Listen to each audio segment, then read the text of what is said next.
Business executives want better performing companies, and they know that to have this, they need well-skilled employees. They want to hear L&D executives talk about critical success factors. They will value a partnership with learning executives if the learning executives have credibility. Gaining this recognition is higher level work than developing content. In this episode, we'll go through 4 prereqs that all L&D professionals need to check, and I will give you 10 tips to help you make this happen in your career.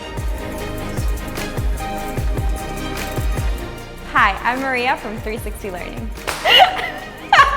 We publish videos with L&D tips every Thursday at 2 p.m., so subscribe now to not miss any of them. Skill number 1, you need to understand the business,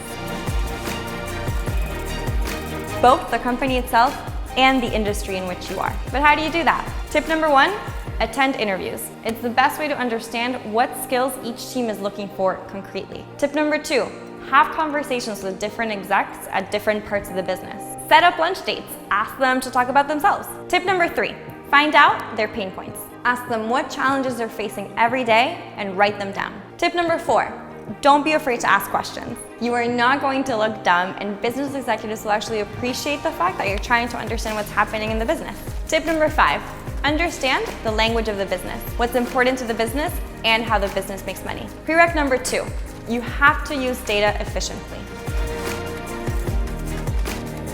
Tip number 6, learn about data. You have to understand the data that matters to the business, like employee attrition rate, new employee time to proficiency, sales training effectiveness, and employee engagement scores. Tip number 7, link every training with a data outcome. You must collect data, be clear on the outcomes that the business expects, and design the learning around those outcomes. Prereq number 3, communication. My tip number 8 is this: align with the business executives beforehand. Present them with your plan ahead of time, show them the expected outcome, ask for feedback. They'll appreciate being a part of the process. Tip number 9, report the outcome. Even if it didn't work as much as expected, show them the data versus the target you had in mind, and tell them how you're going to do better next time. Finally, and this is key, you have to mobilize your employees.